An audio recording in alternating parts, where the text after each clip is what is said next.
HUD. Hello? Are we ready? You can begin the webinar now. Wonderful. Good afternoon. My name is Jeremy Newberg, and I'm joined by Stan Fitterman. We're from Capital Access. We are HUD technical assistance providers and have been providing technical assistance since 2000. On this webinar, participating are senior representatives from the HUD financial management staff who run the 108 program, Paul Webster, Bennett Hill, Corey Schwartz, Jorge Morales. They'll be looking at the Q&As, the questions that you provide, and the goal with this webinar is that you get useful information to develop an understanding, if not a mastery, of underwriting HUD 108 loans. Stan and I, working with the HUD financial management staff, drafted the underwriting guide for real estate underwriting projects that is in the HUD web exchange, and it's the link is at the end of this webinar. And we hope that you use it as a vibrant tool to underwrite your HUD 108 loans. Before we start, I feel compelled to just take a moment and mention to any people in Texas, Louisiana, impacted by Harvey, that your family, your work colleagues are in our thoughts. Wish you safety and moving through this troubled time to a better place.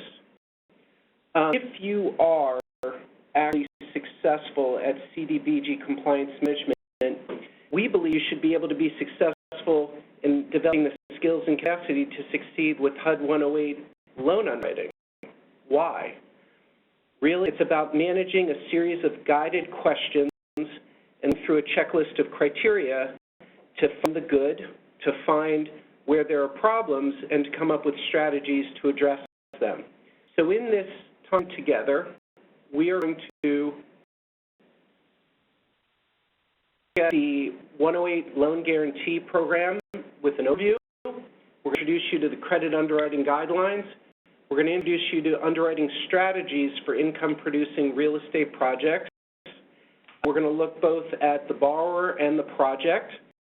We're going to do a case study with Los Angeles County, California, and go through questions and answers as you provide them. Now, if there's a slide that we recommend you sear into your psyche, it'll be this slide, because these are the 5 key components of underwriting income-generating properties: project feasibility and readiness, project financial analysis, collateral, and loan repayment guarantees. However, that's the project. You have to underwrite the borrower as well. So we have to look at the borrower experience and management capacity. We have to look at the borrower financial capacity and credit worthiness. This is our work this afternoon. We're going to go through this. As you have questions, please type them. We will provide a valuable experience, and let's proceed. Okay, now, Section 8 is based on the Community Development Block Grant Framework. This is a loan guarantee. It is not a grant. It offers states and local governments a means to access low-cost capital, and that's up to 5 times of your most recent CDBG award. A direct recipient, a unit of state or local government, can get a 108 loan directly for activities, or they can relend the financing through a third-party borrower, such as a nonprofit, a business, a developer. The thing is you have to repay the loan with project revenue. Years ago, you could use a portion of CDBG grant to pay the loan. The focus now is, can we develop projects that pay the loan on their own? One of the really important benefits of CDBG is that it's HUD 108 is that it's non-competitive. It's a rolling application. Often interest rates are slightly lower than market, and it's a really valuable access to credit tool for projects that have a source of repayment, serve a national objective that may not directly meet traditional bank criteria. The goal of this time together with underwriting is that we go through how to make a safe and sound loan that that will be successfully repaid. Now I'm going to give Stan a chance to talk about underwriting. All right. Thank you, Jeremy. And I'm everyone can hear me.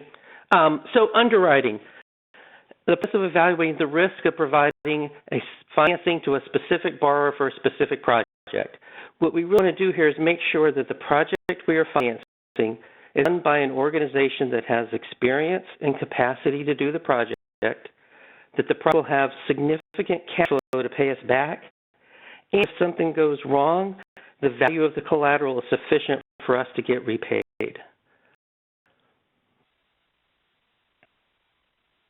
Objectives of underwriting. And that the potential third-party borrower, the folks that we are loaning the Section 108 money to, has the experience and capacity to undertake the project and has a successful accomplishment record with similar projects. It's like in reviewing over the past several years the Section 108 loans that are being done, some of them are quite complex. Adaptive reuse of a hotel that's been vacant for since the late 90s. Developing a historic building. And as a result, we may think if we have someone who's applying that's done single-family home ownership only and then wants to now do an adaptive reuse of a nursing home and turn it into 100 units of affordable rental housing, unless they have assembled a very talented and experienced team, that might not be the best risk for us in looking at a 108 deal. So we want people that have experience and a track record with the type of projects they're doing, or at least have pulled a team together that has that experience. And we also want to make sure that the market is going to support the revenue, the expense, and the occupancy projections, which we'll get to in just a moment.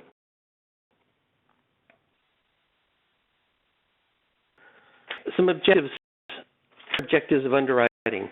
We want to confirm that the project development costs are accurately projected. All this is done by a third-party group, and the kind of terms of art are either a project plan and cost analysis for construction, where they're looking at the actual construction plans and getting an estimate of what we know about the market, determining what the cost of the development is actually going to be. Rehab, they're often referred to as construction physical needs assessments or capital needs assessments, which are a scope of work for the rehab along with the estimated useful life of the things that don't need to be fixed right away. So it's looking at how much we need now to rehab it and how much operating capital or operating and replacement reserves will we need in the future in order to make this deal successful.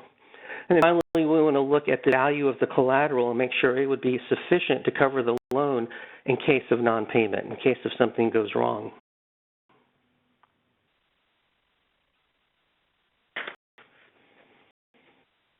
Okay.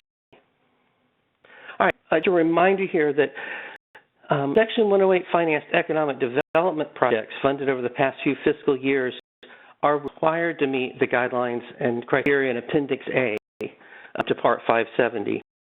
And to make sure that these guidelines make sure that we have an acceptable credit risk, that proposed collateral meets HUD's security requirements, and we need to be mindful that if these deals don't pay us back from the actual development itself, from the project doesn't generate enough revenue, the backstop fees or future CDBG allocations.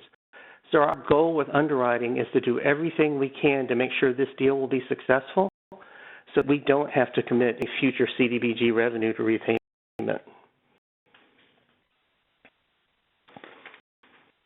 Okay.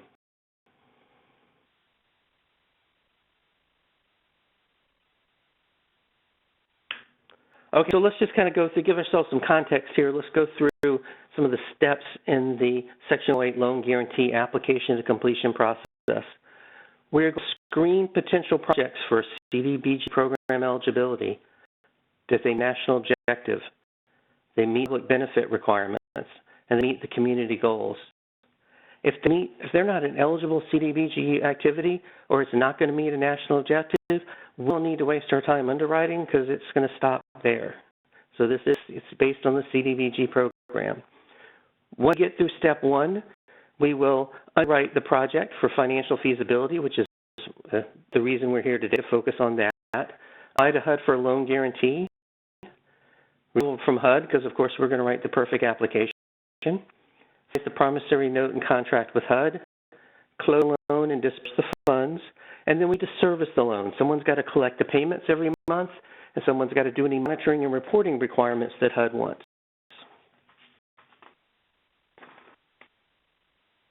Hey, Sam, this is Jeremy. Yeah. Have you ever encountered a HUD 108 loan request that didn't meet a national objective? I have, yes. What? It was a demolition new construction of public housing that would struggle to meet a national objective. Hey, how did you handle that? I believe that I believe the recommendation was that it needed to be done by a community-based organization and had a chance, correct, have then be able to meet a national objective. Thanks. And you, have you had one? Or is that the one you were thinking of? I think we both worked on that one. Let's go in. And just to clarify, Stan and Jeremy, this is Bennett. That one, I think it wasn't going to meet an eligible activity. I think it could have been a national objective, just couldn't have been eligible to begin with because of. Yeah. So the key reason why we took a moment to play with that a little bit is that if you don't meet the CDBG thresholds right in the beginning, you're really wasting your time going through an underwriting. You've got to do the compliance testing first. That's your threshold criteria, and then you can move into the financial underwriting. Thanks. Thank you. Okay, so talked a little bit about the underwriting now. Who does it?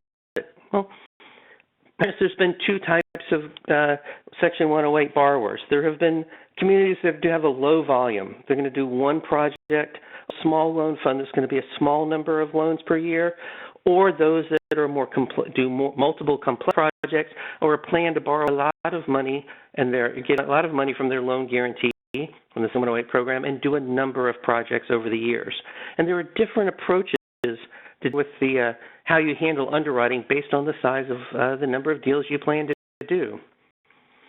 If you do a low volume of loans, it may make sense for you to contract out the underwriting services. It may not be economically efficient, practical for you to bring underwriters in staff to do one loan a year or just one loan. So instead, you might want to work with a local bank or a credit union or a community development financial institution or a redevelopment agency, or sometimes local housing finance agencies do the volume to have underwriting in-house, and they may be able to take on a deal or two for you. Sometimes local HFAs outsource their own underwriting, and there may be an organization, a nonprofit or for-profit that specializes in underwriting real estate deals that may be willing to take on your project. High loans. It may be the best idea for you to train current staff or hire staff with underwriting expertise. There are certainly 108 borrowers out there that have in-house underwriting because they do a number of loans a year and are very active.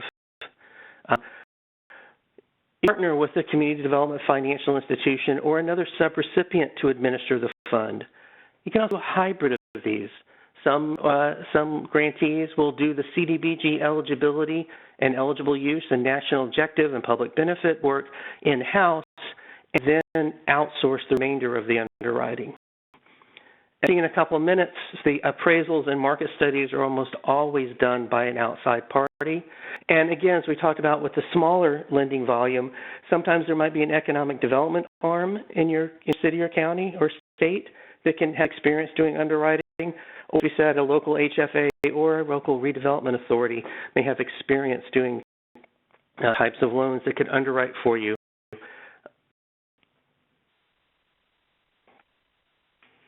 Okay.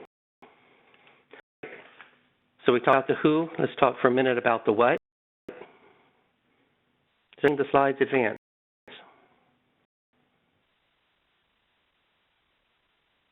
Yes, okay. You might want to talk closer to the mic if you can. Some people are about volume. Oh, all right. Is that better? Okay. So duties of the underwriter. We've talked about who might do it. Let's talk now about what they do. Underwriters review the creditworthiness of the borrower through the company's personal and financial statements, Jeremy will talk about that in a few minutes. We're going to talk about they evaluate the trends for the market. How's the market doing? Is there going to be a market for these for this project? They do a written credit underwriting report. What we're calling here a credit memo. They do the servicing and conduct ongoing reviews of covenants, monitoring reports, audits, and any HUD reporting requirements. On the market study for a minute. How the market respond to the proposed project? Well, one of the first things a market study person does is determine what the market area is. This could be in a densely populated area, 1 mile around the project, and more 1 or 3 miles, and more rural and sparsely populated areas, it could be the whole county. Market study professional will take a look at, it's a precise data-driven evaluation of the project's feasibility. What we're looking at here is, what are the actual rents in the market? Occupancy rates in the market? What terms of tenant improvements or leasing concessions? Are we seeing similar projects in the market, say for office space? Are we seeing the owners of office space have to give 3 months or 6 months free lease, or are going to have to build out improvements themselves in order to get tenants? Or is there a high demand for office space in the market? Operating expenses for comparable properties. Our borrower is going to tell us what their operating expenses expect to be for running this, which is we'll know if they have enough income to pay their operating expenses and afford to pay us back. If our operating expenses are lower than market, we need to figure out whether or not that's accurate. And if it's inaccurate, then we might need to adjust them upwards and see if the deal still works. And we're going to look at what existing deals are competition for us, and they're also for the borrower, and they're also the market study is also going to evaluate anything that's planned. So if there's any planned buildings that are going to come online before ours, what will that do to our expected occupancy rates?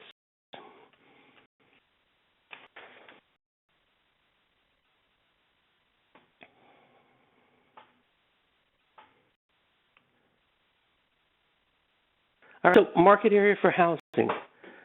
Specifically is a market study going to look at when they're looking at housing. First, they're going to look at the geographic market area, which we just talked about. Where can we expect to pull tenants from? They're going to look at the market characteristics, the income, household size, age of households, how renters, how many are owners.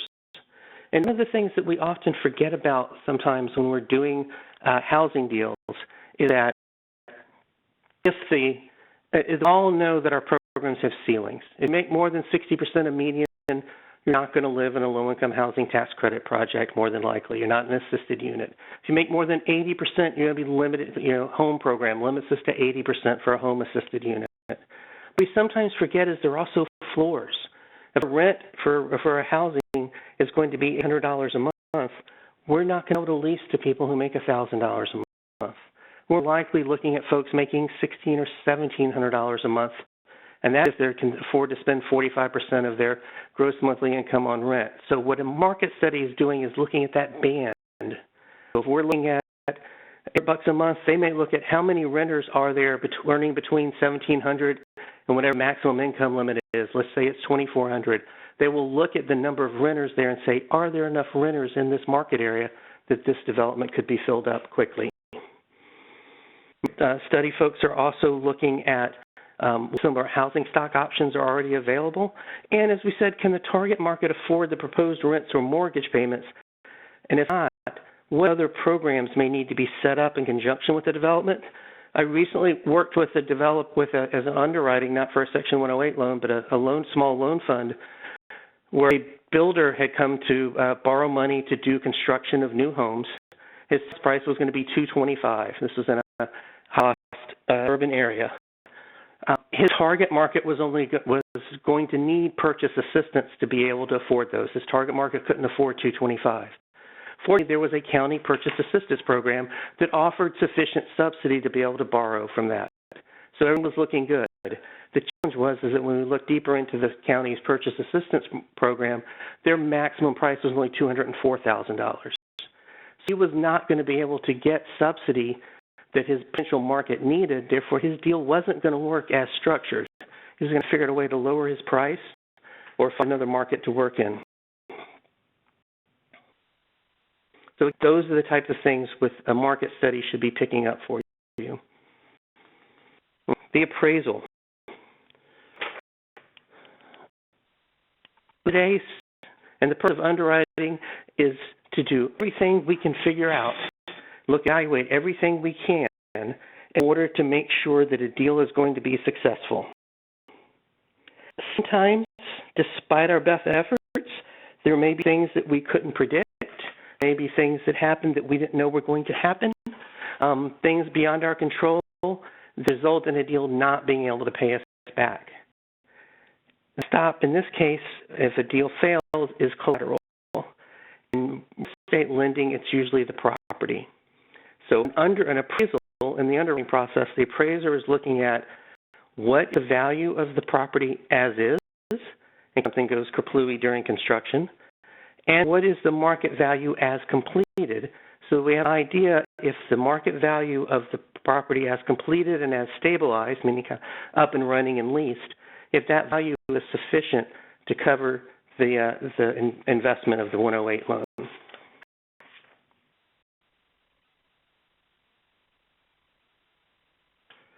Project feasibility and readiness, extremely important aspect of the underwriting process. By the time a deal gets to underwriting, we want to make sure that the zoning is in place. The zoning is in place. Rezonings take time. Rezonings take money, and rezonings often can result in an opposition to our deal. So time they get here, we want zoning to be in place.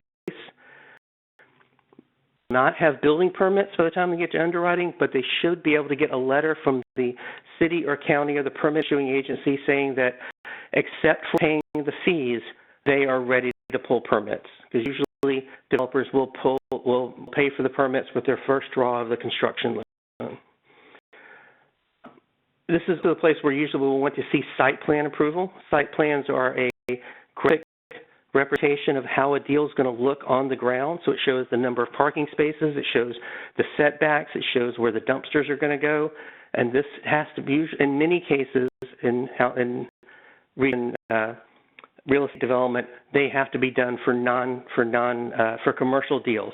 So not really for your single-family homes, but for your office space, retail space, and for multifamily. Site control we'll talk about in just a second on the next slide. Title insurance, the underwriter needs to make sure that the person who borrowed the money actually has clear title to the site and can develop it, or if they're buying it, the person they're buying it from has the legal authority to sell it to them. So legal description, we need to make sure the lot actually exists.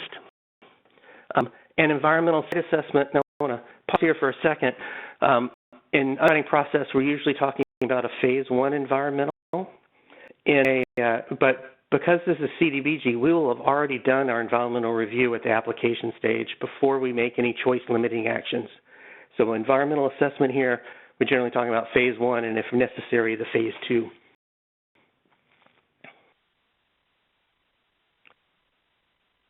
All right. And here's the site control slide. But to get to underwriting, the app doesn't necessarily have to own the site with a recorded deed certificate of title, whatever it is in your community that proves ownership. They can have a sale or purchase agreement, provided that the expiration date on the sale or purchase agreement is past when you expect to close. So that underwriters will accept. The lease or the ground lease, this is very more common in commercial or retail space, office or retail space. And usually long-term ground lease, at the very least, you want it through the term of your, say, 108 loan. And doing stuff that is affordable, it usually has to be also through the affordability period or whichever is longer. All right. And do you need to stop for questions, or do you go on? I'll keep proceeding because all the HUD financial management staff are responding to the questions, and we should just work through the content and then work through the questions towards the end. Now, The beauty of HUD 108 is that it can be in a first lien position or subordinate. However, you're going to have to underwrite the deal in its totality. And with that, you have to underwrite the borrower as well. We're going to take some time now and look at the borrower experience and management capacity, the legal and ownership structure. And the key thing here is that real estate has gotten so creative. There are many different ways to show who the ownership entity is. A couple key things. All of these are counterparties, entities, or individuals involved in the organizational structure of whatever we call the borrower. We have to determine who owns what is their financial strengths and weaknesses or issues, and their credit worthiness. The key definition of a principal is that you have an ownership interest of 25% or greater. If that's the case, we've got to look at you've got to have their financials reviewed. Please make sure that every principal is authorized to do business in the United States, and please make sure that you do a review of the HUD list of debarred contractors on the system of management. The debarred list is really important, and it's just good due diligence.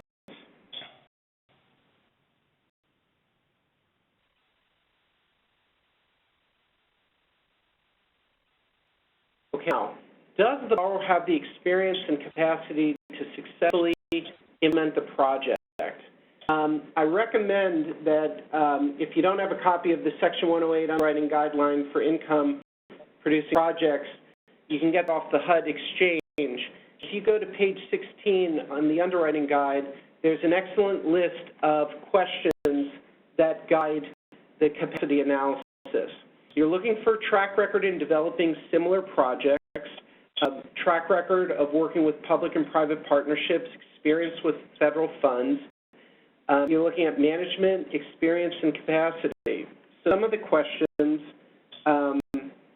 factor in management, experience, and capacity will position the project for success. Does what? The organization that will get this loan, and what are their skills and experience? What is the development experience of the borrower for income-generating real estate? We got a question for a person who's just starting out doing a full-unit rental. So if you have experience, who are you bringing on your team to fill in the gaps of experience if you as the principal don't yet have it? It doesn't mean it's no. It means how do we structure the deal so that an inexperienced lead has got a team that provides the experience. So we look at the whole team. Management experience, really important. They're the ones that live with the project once it's built, if it's a rental property. Financial performance of the borrower. Are there any pending litigation or foreclosure issues that present what are known as contingent liabilities, any liens? You have to do a search for that.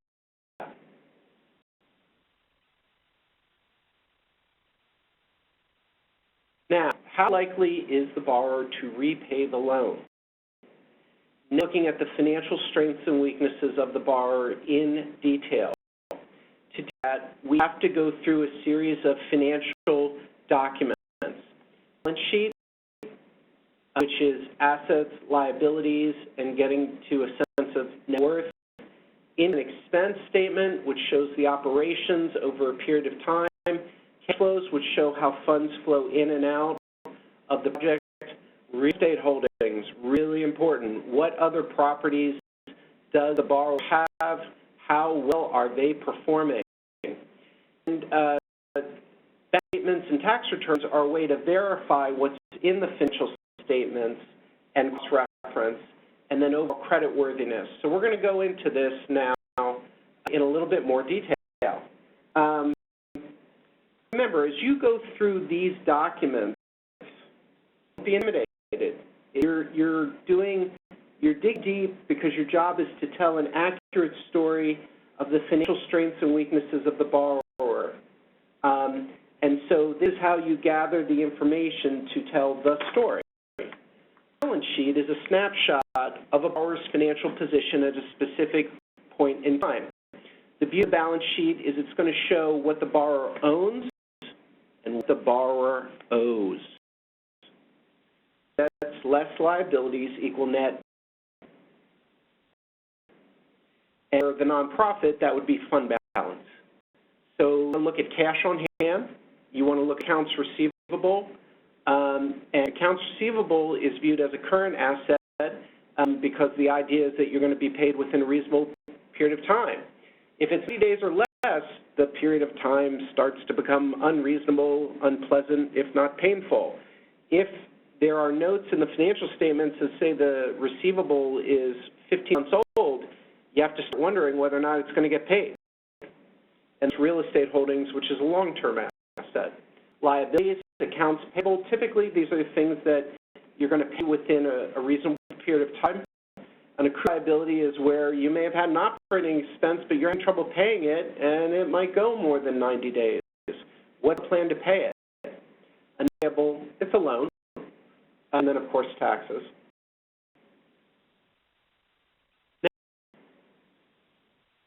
These shows to help you get a sense of cash flow and liquidity for a borrower. And these ratios are actually used with small business lending as much as they're used with real estate lending. Here we're focusing on the borrower.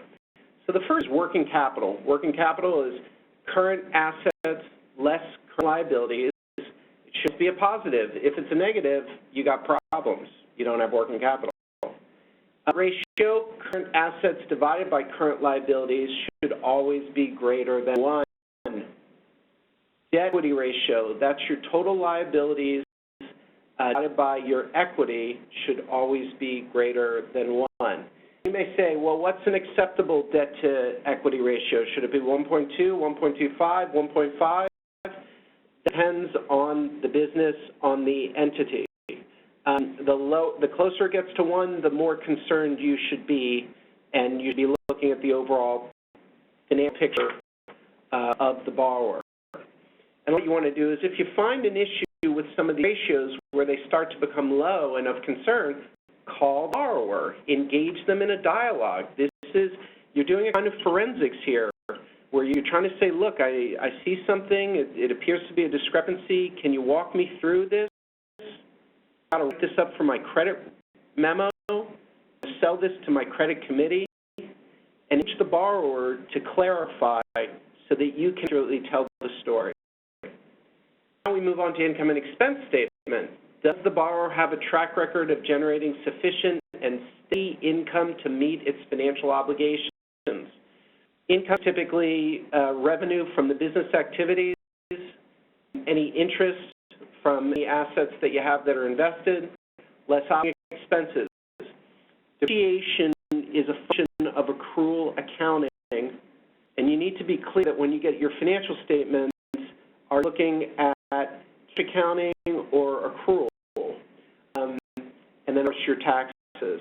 So income less expenses equals retained earnings. Now this is for a business. For real estate, it would be income minus vacancy minus operating expenses equals net operating income. Net operating income for the real estate is where we find the money to make the debt service payment. Okay. Now, the question you want to ask as you're looking at the income and expense statement is, does the business consistently make a profit? How do key principals manage cash to meet their financial obligations? Are our future projections logical and reasonable based on historic trends? And the borrower in that discussion, those questions. Now, cash flow is a very powerful tool to look at how cash flows in and out of a business in terms of ongoing operating activities, investing such as purchasing an asset or equipment, financing activities, taking debt, paying off debt, acting as a lender. And just don't forget the statement of cash flow because it can often provide useful information. Now, contingent liabilities. This is where you need to be very focused because sometimes people prepare financial statements that are quite rosy, and that's fine, but you need to dig a little bit deeper. And this I emphasized other real estate owned. As an example, you may have a borrower that's got a troubled real estate project, and if they've personally guaranteed that other real estate project into the HUD 108 loan, what happens if that troubled real estate project keeps on being in trouble? And so that's the idea of a contingent liability, something that's out there that presents a liability that may occur in the future, and you need to understand it. Disputes matter. Claims the company that not be acknowledged as a debt, other guarantees, tax disputes, and the key thing is you want source documentation, borrower to give an explanation as to what is understanding of what happened, and the steps have they taken to remedy to address it. And if you're satisfied with that explanation, then that's a warning that this not be a fit. So there are situations in life where you have contingent liabilities. The question is how well you understand them and manage them as an ongoing risk. So here we're going to we have a quick question, if I could interrupt you for a second. Sure. It was just about on the debt-to-equity ratio. Could you just explain one more time? I think we might have some confusion over the issue. It's more of is debt the majority of the money in a company as opposed to equity, correct? Yes. Yes, okay. So we had a question about it being less than 1. The debt-to-equity ratio, if it's greater than 1, that might be a concern, right? Yeah, Paul Webster, can I add something? Absolutely.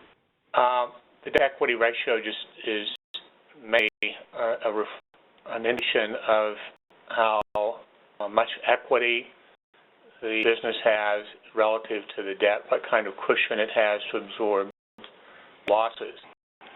So the higher the debt-to-equity ratio, the riskier the situation, lower the ratio, less risk, all things being equal. But you have to look at that in the context of a particular industry.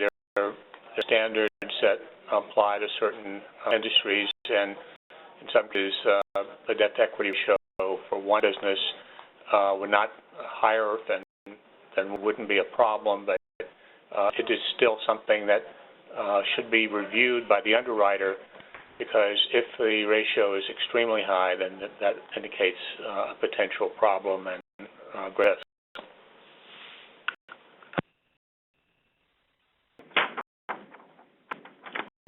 Okay. Now we are moving on to bank statements and tax returns. I didn't mean to throw off your rhythm there. No.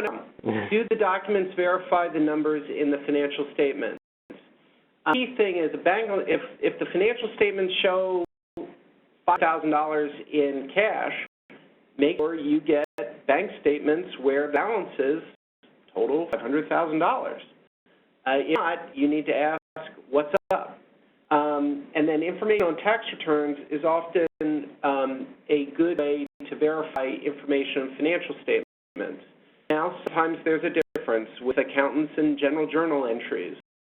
And if financial statements are done on a cash basis as opposed to accrual, there may be some discrepancies. Simply engage the borrower in a discussion so that they provide you with that explanation.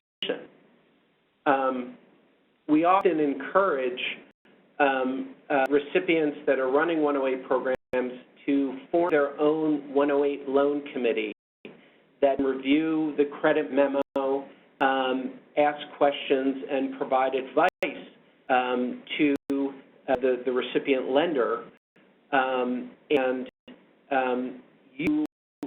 Whoever the underwriter, needs to gather enough information so that you can clearly present it to your credit committee who are trained to ask questions. So engage the borrower in a discussion. With worthiness, You're going to need to pull credit reports for all key principals. They should be no older than 120 days. And if there was a bankruptcy in less than 7 years, there needs to be some research on what happened, how materially involved the parties, does that present a credit risk? And then you want to look that up in public records and in any judgments. Checking employment references may be beneficial, and for a business, you may want to look at a business credit reporting agency such as Dun & Bradstreet.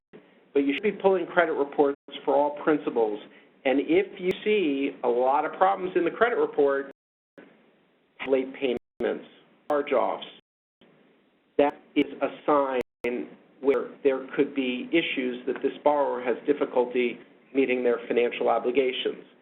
Or sometimes it's a discrete issue. There was a divorce or a catastrophic event. You want to dig deeper to understand what happened. Okay, so now we proceed from the borrower back to the project.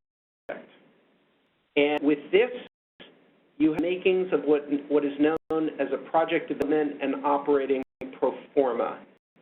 In family, you do a project development budget. In income-generating real estate, it's the development budget and the pro forma for ongoing operations. If you want a project development budget that explains what you build, how much is it going to cost, sources and uses, what sources will pay for what uses, the operating income and expense, that should go out as many years as you need financing. So if you plan to pay off your HUD 108 loan in 15 years, you do a projection and go 15 years. Now, depending on the size and complexity of the project, you may do a separate schedule of what's known as a rent roll, which is out how many one-bedroom, two-bedroom, three-bedroom units or different ranges of commercial space for lease. If it's a smaller project, you can typically include that just in your operating income and expense budget. And then if you're doing a construction loan, the draw schedule, we'll get a cash flow analysis in a minute, and then loan sizing, how you arrived at the loan, an amortization schedule, what will your monthly payments be, how long will it take to pay off the loan, and who's providing what equity. Okay, so let's proceed. Source and uses. Do the sources equal uses? More importantly, what sources are committed? Promises are not good for an underwriter. Commitments are what's good for underwriting. What terms associated with each of these sources? This is really important. There are other loans that have a primary claim to cash flow that impact the ability for to be enough cash to make debt service payments on the HUD 108 loans. So really, you're not underwriting the HUD 108 loan. You're underwriting every other loan in the deal to clearly understand how each loan operates to make sure that the clear pathway for sufficient portion of net operating income to make the debt service payments. So you have to understand that. And typically those types of source documents would be a loan commitment letter, source if it's not yet closed, and if it's closed, the actual note, mortgage, and if there's a security agreement. Okay, rent roll and tenants. How well do the rents align with the product and market conditions? What is the minimum revenue needed to service the debt? So we've seen some odd proposals for a service organization that wanted to rent like 10,000 square foot building, and maybe the market rent was at $5 a square foot, but because there's a government contract, the developer thinks that they can get $12 a square foot. That is a mismatch of the market, because what happens if the government contract runs out? So the rent roll should show current and projected sources of revenue for a project. because it's from the rent that we get the debt service. And income-generating real estate, that can be housing, that can be commercial space. It's good to get copies of leases. If there is a tenant that occupies more than 20% of the property, you want to read their lease carefully and want to get some sense of the financial stability of that tenant. Because if you lose that tenant, that impacts your rent, and then it impacts your net income, and now we derive for debt service. All right, the budget. How do the project line items align with local market conditions? The budget reflects the story of how you're going to build out the project, the component parts, acquisition costs, hard costs. You want to see a detailed description of all the assumptions and calculations related to that, because you want to see if that's reasonable within the market. And also remember, with HUD 108, there is a program financing fee. I believe that fee is subject to change each year. I think with 2016 it was around 2.58%, and that is an eligible cost. And all of the costs that Stan outlined earlier in the webinar for all that real estate-related due diligence, those are also eligible costs that can be included in the loan within the context of the project. So goalness applies. Now, as we move on to income and expense, how much do the project increases in rent compare to the projected increases in expenses each year? Thumb is that you want to see expenses increase by 3% a year, but rents only increase by 2%.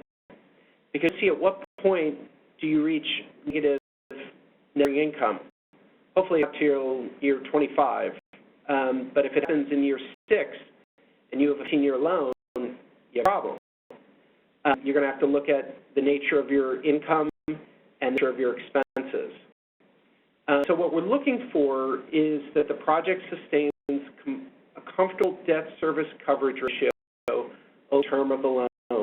That's a fancy way of saying you want the project to make $10,000 a month because your debt service is going to be $500. That $2,500, that $2,500 is your cushion for unforeseens. And the older I get in life, the more the unforeseen events become seen. So take that for what it's worth. Does the project operating budget show adequate reserves? There are typically 3 types of reserves. Cap placement, the roof, windows, the heating, ventilation, air conditioning system. Those are capital items that have a specific life, and it could be over the life of your HUD 108 loan. If it's 20 years, you might have to replace some of these items. You saving for that event. Operating capital could be the nature of your deal is that for the first 6 months, you're going to have a planned operating deficit. You lease up as contracts come in. Can you set up that reserve up front to cover unforeseens? And a debt reserve is a tool that's by lenders where they've looked at the totality of the deal, but for reasons related to the particular project, maybe that service coverage ratio is below 1.25, it's at like 1.1. You would want to put more cash in a reserve that would be controlled by the lender that you can infuse into the project if an unforeseen negative event occurred. These all get negotiated as part of the deal. Okay. Now it gets fun. Flow analysis. Can the project operate and have sufficient revenue for debt service? See it in your minds. Net operating income. It's a beautiful thing. The more operating income, the easier it is for you to make your debt service payments. Gross rental income, less vacancy, minus operating expenses, net operating income. please, please make sure you include any contributions to reserves as an operating expense. Now, if you're CPA, you may be disturbed by what I just said. Realtors, when they're selling commercial properties, will take reserves out of the expense because they say it's a balance sheet item. It's an asset. It sits on the balance sheet. The cash is king. And I include any payments you make, $400, $500 a unit a year, in reserves as part of your operating expense because you're socking it away. It's forced savings. So you don't have that available for debt service as you set up the loan. Now, again, rent income less vacancy equals operating expenses. Less operating expenses equals net operating income, and it is from net operating income that we derive the funding for debt service. Is net operating income sufficient to cover the debt service payments? We use what's known as the debt service coverage ratio. So now we're going to introduce two ratios to you for the remainder of this training, debt service coverage and loan-to-value ratio, and these are the ratios you use to figure out how to size the loan. For residential properties, try to get a 1.25 debt service coverage ratio because it essentially gives you 25%, give or take, of excess and you pay your debt service from your NOI for unforeseens. Now, with low-income housing tax credit housing projects, you see service coverage ratios of like 1.1, but they're compensating factors. The principals guaranteeing repayment of the loan. There's other factors into play. The developer may be deferring their developer fee for a period of time that could be set aside for debt service repayment. It's to say that if you go below 1.25 in a debt service coverage ratio that you should deny the loan. No. Understand the context and the compensating factors. A compensating factor is there's additional collateral or guarantee or cash reserve put in place that in the event that the person can't make a debt service payment, this resource is available to make the payment or pay.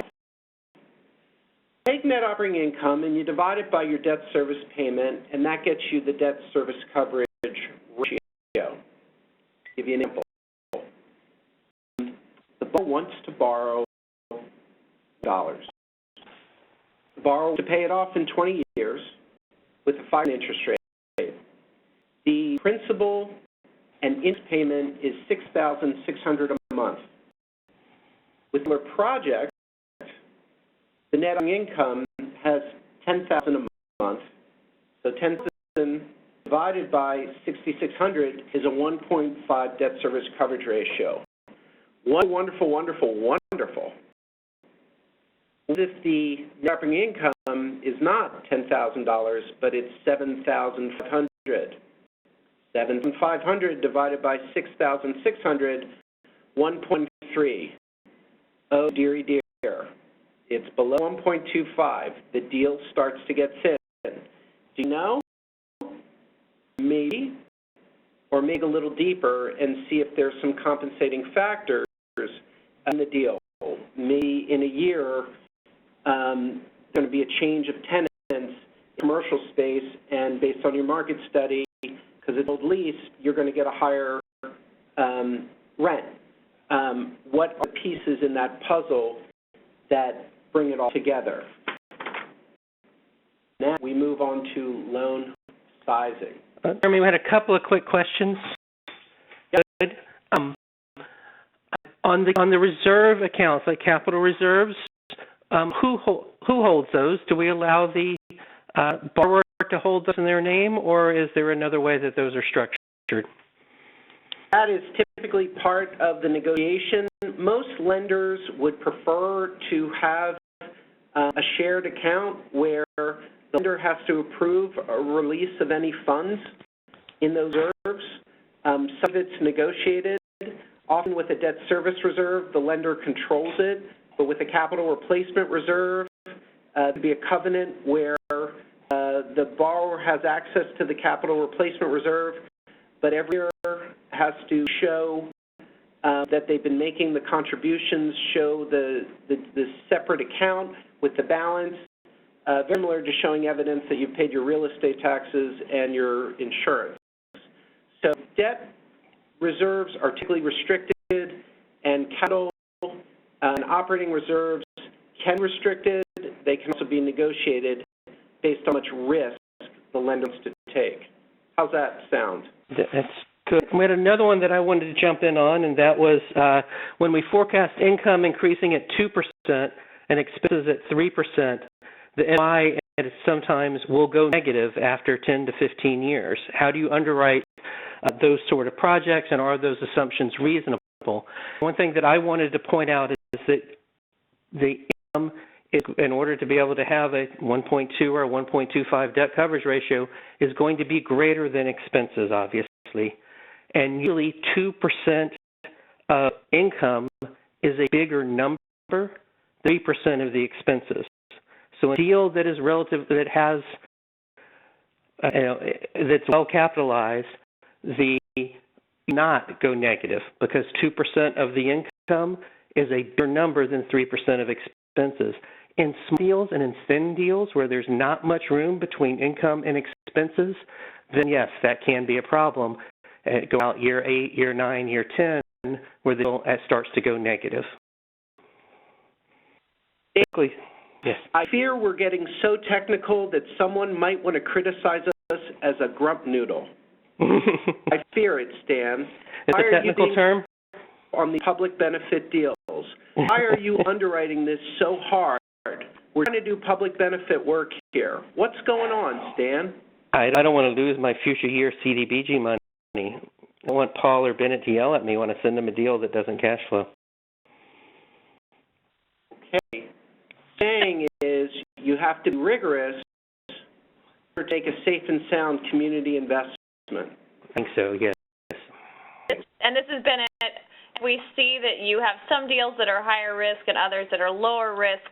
We're looking for you to just balance that across your portfolio because, yes, the public benefit really does matter here, and we're not going to we're going to talk to you about that as well and factor that into the equation.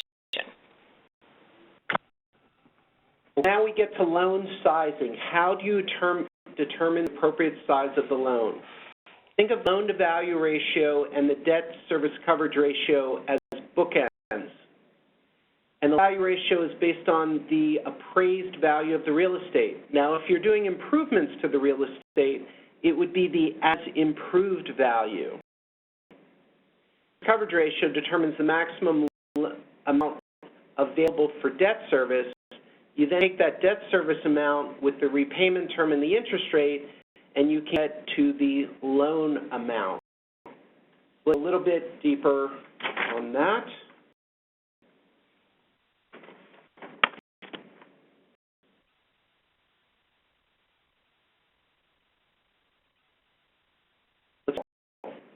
All right, so how much can we afford based on net operating income? So, for example, you have $400,000 in net operating income. The target debt service coverage ratio is 1.25. 1,000 divided by 1.25 is $320,000 that would be available for debt service annually. Interest rate, 20-year term. So the maximum loan amount based on the debt service coverage ratio of 1.25 is $3,722,000. Well, bummer. I need $4 million, and property is going to be worth $5 million. And you said the loan-to-value ratio is 80%. So I'd be able to get $4 million in debt. Well, the lender will often choose the lesser of the two, the loan-to-value and debt service calculation methods. So in this example, the lender would choose $3,722,000 rather than $4 million. Why? Because based on the debt service coverage ratio, that's what you have in net operating income to pay off the loan in a safe, sound manner. Now, do a debt service coverage ratio calculation of what it would take to pay off $4 million. The question is, how far below 1.25 does your debt service coverage ratio go? And are you, as that recipient of CDBG funds, willing to take that risk if something's wrong?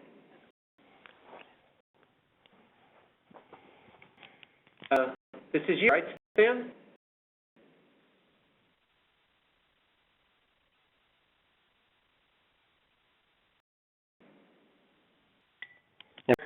Hi. Okay. I was already off of mute when I hit the mute button to take myself off of mute.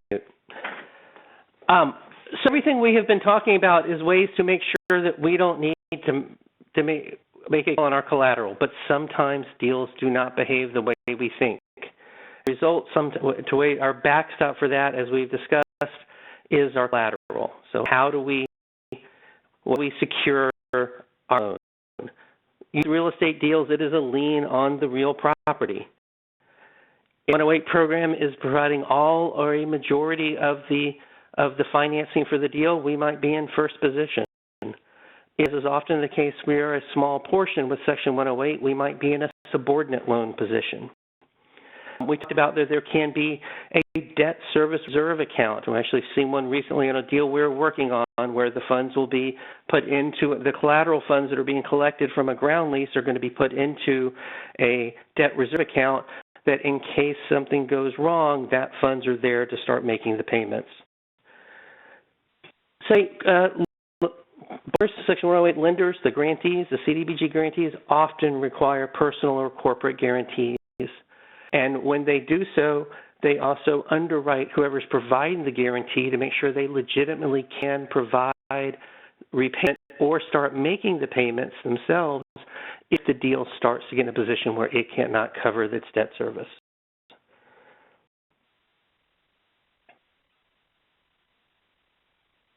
Okay. As we said, often Section 108 programs are not 100% of the financing. There are multiple sources of financing in these deals because often that's what it takes to get them to fruition. So when there are multiple sources of financing, we need an intercreditor agreement that establishes the subordination level of each loan. And it's important to ensure that the Section 8 lender, the 108 loan, is guaranteed, is sufficiently protected. And the underwriting guide, we have a number of items in there to be on the lookout for in these creditor agreements that put Section 108 funds, especially if they're in a subordinate position, in a much precarious position.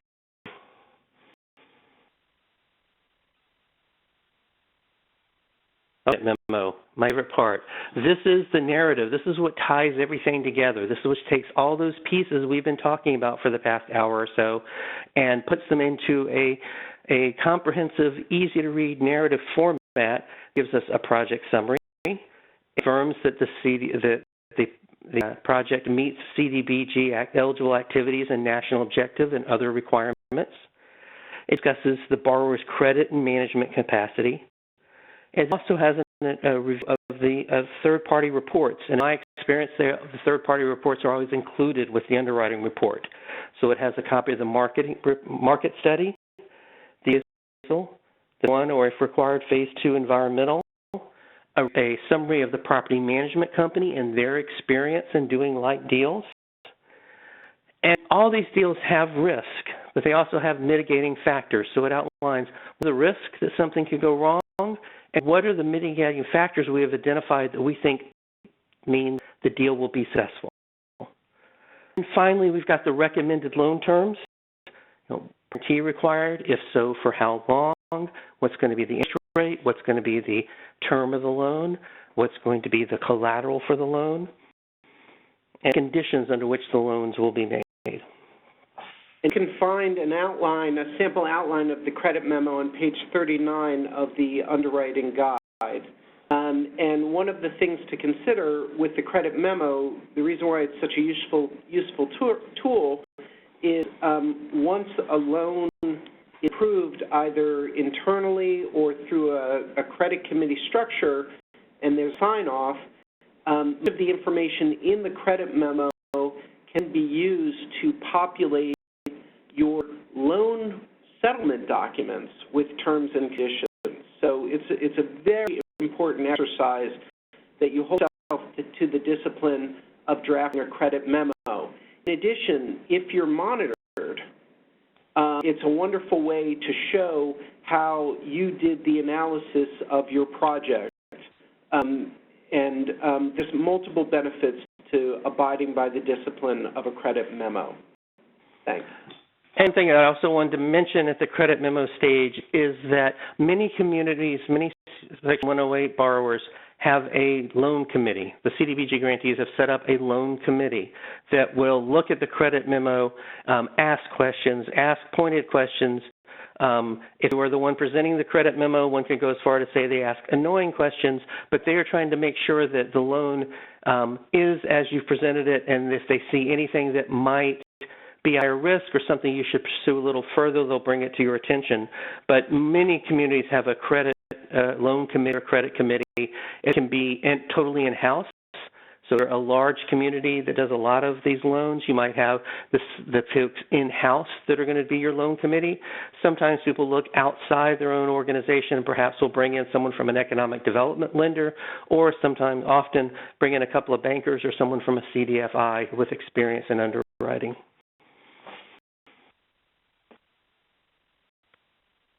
Covenants. These are the things that we tell the borrower they have to do, and then on the next slide we'll see some of the things we tell the borrower we don't want them to do. We want them to inform us if there are any litigation or claims pending against them. We want them to maintain financial records consistent with GAAP or generally accepted accounting principles. We want them to maintain insurance. We pay their taxes and any liens on time. We want them to sign a covenant agreeing that they will perform and operate the deal as they promised. We don't want them to do. We don't want them to take on other debts without our permission.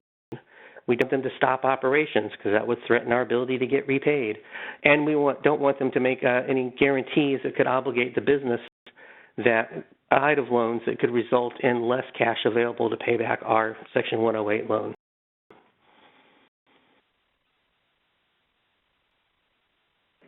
So in conclusion, the big picture, rigorous and robust loan underwriting should equal a healthy HUD 108 loan portfolio. Underwriting must take place for each and every loan. Underwriters can be in-house staff or outsourced. It's really a function of the volume of your activity, the complexity of your activity. No either or, it's balancing what you do well with areas where you need help. Our goal was with training to outline must be covered and what you can do or what you would want to hire other people to help you do and do it well. Underwriting evaluates the viability of a particular deal, and concurrently for income generating real estate, it underwrites the capacity of the borrower as well. I took the liberty, because I was trained as a commercial banker, that there are the 5 C's of credit. And I realized working on this that the next, with HUD 108 based on the CDBG regulatory architecture, we need to add a 6th C to the 5 C's of credit. So here goes. Capacity is cash to pay the loan as agreed. Capital is the borrower's investment in the project. Collateral is the real estate and or other assets guarantees to pay the loan if the project cannot. Conditions. What's the purpose of the project? What's the state of the market in which the project will perform? Character is the experience and track record of performance of the borrower and its team. And the 6th C is compliance. How does the project embrace and adhere to CDBG community impact goals by meeting a national objective? So go. The 5 C's of credit for HUD 108 lending have a 6th C. You heard it here. Now let's take a moment for question and answers. And I just want to say I've been looking at the question and answer, and it's been really powerful to see the HUD 108 financial management staff respond to questions as we go. So that's pretty dynamic and exciting. So Bennett, how would you like to handle this? Great. Great. I think everyone's been getting answers directly, but we're going to go over a few that we thought were applicable across the board. But anyone will review afterwards to make sure we've responded to everyone's question individually as well. So we'll get started with a few that we thought were more universal. One we got was, if one's a newer entity and would like to collaborate with one of us experts in your application and processes, who contact? I think both Corey and Jorge from our team have been providing their emails. You can just get in touch with the Section 108 Loan Guarantee Program. I think there's some contact information. If Stan or Jeremy, if you could go to the last slide with our Paul and my contact information. Website also has a lot of information. And of course, Jeremy and Stan are with Capital Access, who's our TA contractor, as well. So, but we're happy. Call us early. Okay, another good one is a startup business or even acquisition rehab not eligible for 108, and I think those questions were because we were covering the kind of 2-year history of a business. Have seen startup enterprises that communities have looked to assist, especially when we're talking about worker-owned cooperatives that will have a high social impact. So it's just, for those, it's about other types of underwriting. For the one that we did recently that was a cooperative, and it was actually an aeroponic lettuce growing facility. One thing we looked at, since the business didn't have an operating history, was to make sure that they had commitments from buyers of their produce.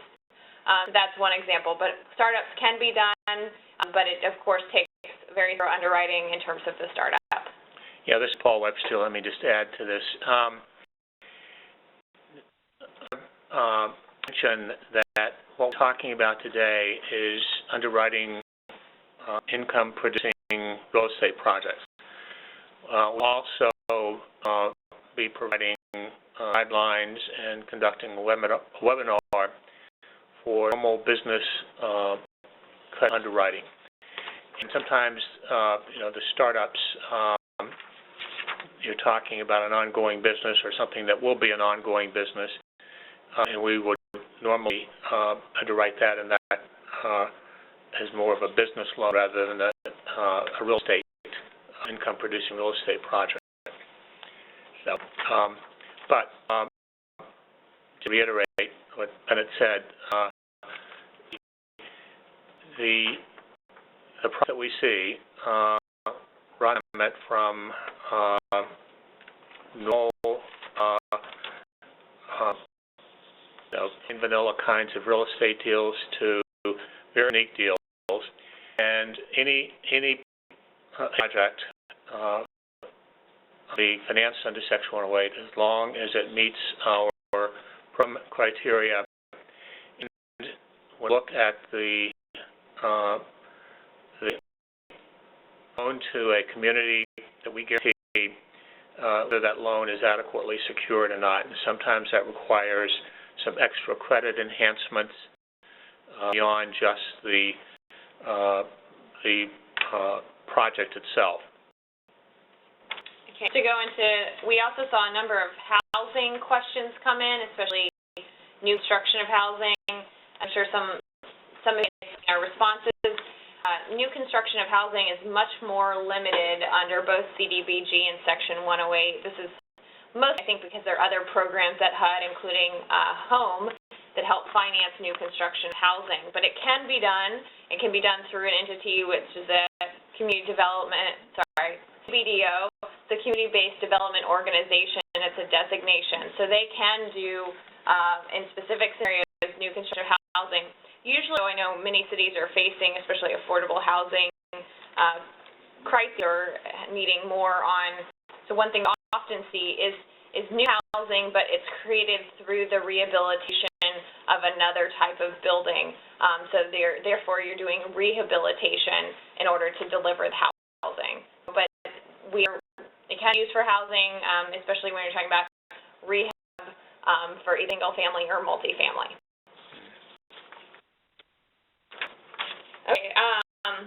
And just one of the questions, I think, specifically ask could you undertake a project as assistance to a for-profit business as part of an economic development project, which just happens to be involved in construction, and that's in the beginning of the program that was a determination was made that could not be done. So we operate under the CDBG program rules. Just to add that, though, if it is a mixed building and there's a commercial use on the first floor and new housing above, that can be possible under the program through kind of ownership structuring of the different floors. As the one-way assistant goes to the commercial floor. So more and more communities are focused on that. Another question, which is a good one, and I appreciate this one. It says that our community typically loans our CDBG dollars anyway, so the benefit here seems to be able to access greater capital to do so. How long are the typical loan terms and maximum amount of time? So not every community out there, I'd say most of them are not always lending their CDBG funds, so applause to you for leveraging them even more so. But yes, the 108 program, if you're already lending your CDBG dollars, is a way to just access greater capital, especially if you're thinking about larger real estate projects that way you can keep it outside of your typical revolving loan fund. Typical loan terms are up to 20 years, but thank you for that question. Another one we had, and I might defer to Jeremy and Stanis. His borrower is a nonprofit, especially a nonprofit housing developer. Whose personal financials would be reviewing? Or are there different kind of underwriting standards for nonprofits? Well, the nonprofit provides the guarantee. And so the nonprofit has a board of directors. So basically, you're underwriting the financial position of the nonprofit as an entity because most nonprofits do not require members of the board of directors to personally guarantee a loan. So it's all how well the nonprofit can show their financial strength just on the balance sheet of the nonprofit itself. Great. Okay. So now we're running to our allotted time. So this is Webster once again, and the director of the Section 108 office. I want to thank everyone for participating in this call. I have a number of questions that we didn't get to on air. We're trying to get to them directly, but always feel free to contact us directly if you have questions and you need to follow up on the questions that you asked today. Contact information is provided on the screen now, so please take advantage of the opportunity to get back from us, and we'll be happy to help you, and if we can't answer a specific question, we'll find someone who can. So thank you very much, and have a good rest of the day and the rest of the week. Thank you.